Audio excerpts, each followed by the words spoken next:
Mesdames et messieurs, bonsoir et bienvenue à cette session d'information autour de l'actualité environnementale sur Planète Terre à Terre TV.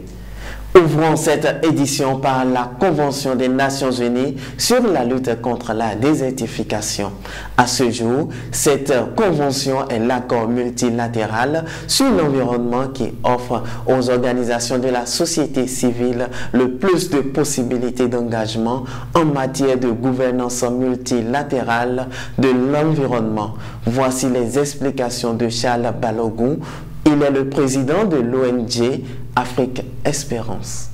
Le rôle qui est le nôtre en tant que représentant de près de 400 ONG africaines qui travaillent sur le UNCCD, c'est la Convention des Nations Unies sur la lutte contre la désertification. En premier lieu, c'est d'abord de travailler, de faire, comme on dit en anglais, updates. On va mettre à jour la base de données qui n'est pas vraiment... Il faut qu'on puisse tamiser la base de données pour savoir qui fait quoi, qui fait qui. Vous savez, il y a plein d'ONG qui existent, beaucoup ne sont pas actifs. Donc il faut qu'on fasse ce travail-là sur tout le continent pour qu'on puisse savoir qui est où, qui fait quoi. Il y a des pays pratiquement où il n'y a pas d'ONG accréditée. Au Bénin, nous ne sommes que 9. Ce n'est pas que les ONG n'existent pas. Les ONG existent. Parfois, ils travaillent dans tout ce qui concerne la désertification, mais ils n'ont pas d'informations qu'il faut s'accréditer. C'est quoi l'intérêt pour une ONG de s'accréditer auprès de la Convention? C'est beaucoup de choses. Vous savez, quand vous êtes accrédité, surtout au niveau des Nations Unies, vous savez, les Nations Unies ont vite compris le rôle qui est celui de la société civile. C'est pourquoi tout ce qui se débat aux Nations Unies, vous allez voir, les ONG ont le statut d'observateur. Quand on dit un observateur, ce n'est pas qu'il est là, qu'il assiste impuissant, mais il a son mot à dire.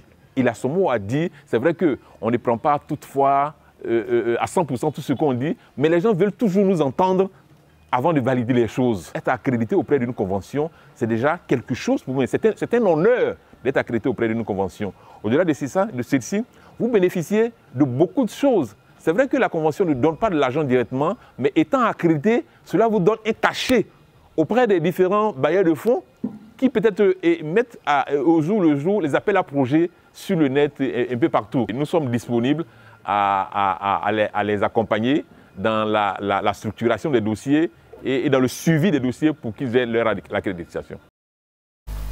Quelle compréhension avez-vous de la désertification? Désertification au Bénin, causes et zones concernées. Nous avons rencontré quelques citoyens pour vous. La désertification, c'est un processus naturel ou non qui constitue à la dégradation progressive des sols dans les milieux arides, semi-arides ou subsahariens. C'est un processus naturel de dégradation des sols qui survient à cause des changements climatiques. La cause principale, c'est d'abord la déforestation. Le réchauffement climatique, la variation du climat et des activités humaines. Au Bénin, on a les zones fortement touchées et les zones qui sont faiblement touchées. Au nord, on a les zones fortement touchées. On a la zone de Tangueta, de Kobli et Kopago. Les zones à Kandi, les zones de Karimama et autres. Dans le zoo, au niveau des collines, ce sont les zones faiblement touchées par la désertification. On a la désertification dans les milieux arides, où il y a vraiment la chaleur. La désertification peut se retrouver que dans les zones du nord du Bénin. On ne peut pas parler de désertification dans toutes les zones, mais par contre, on peut parler de sécheresse qu'on remarque un peu partout sur l'étendue du territoire. Au Bénin, la désertification est une réalité observée dans certaines zones et régions du pays, notamment dans le nord. Les effets des changements climatiques et la sécheresse sont les causes premières de ce phénomène naturel. Allons à l'université d'Abomey-Calavi pour avoir plus d'explications avec le professeur Ismaïla Toko Imoru.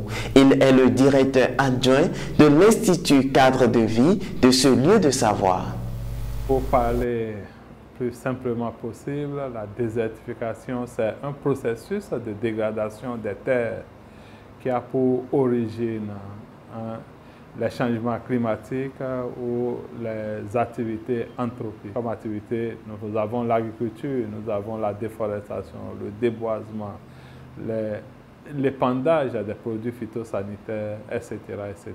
Tout ça participe à la dégradation des terres qui, in fine, participe à la désertification. Une fois que les terres sont dégradées, et qui entraîne par exemple la disparition des ressources végétales, des ressources animales. On peut parler de désertification, mais on ne peut pas parler de désertification partout. Si nous prenons le Bénin, on ne peut pas parler de désertification dans la partie méridionale. Par exemple, la désertification sévit dans les régions arides, semi-arides ou subhumides. Or, dans la partie méridionale, nous sommes en présence d'un climat suréquatorial, donc par conséquent, on ne peut pas parler de désertification. Mais quand nous prenons les régions, par exemple, sur le plan phytogéographique, la région soudanienne, par exemple, les localités de Karimama, de Malanville, de Kandi, Banikwara, Sebana, Gorgounou, Natitengu, Tangeta et autres, on peut parler de désertification à ce niveau. Dans la région guinéo-congolaise, ça c'est sur le plan phytogéographique, là on ne parlera pas de désertification, mais on peut parler de dégradation des terres, ayant pour conséquence la baisse des rendements, la disparition de la faune, la disparition de l'habitat de la faune aussi, ou bien la disparition des ressources forestières. Ça, c'est la dégradation. Mais si nous sommes dans la partie septentrionale, cette dégradation des terres peut entraîner la désertification.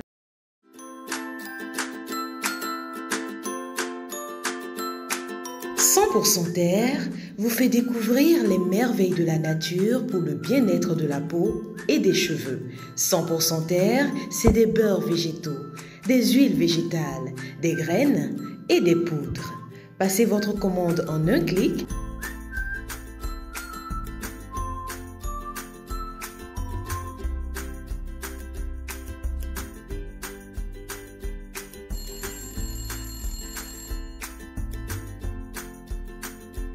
« 100% Terre, le bonheur est dans la nature.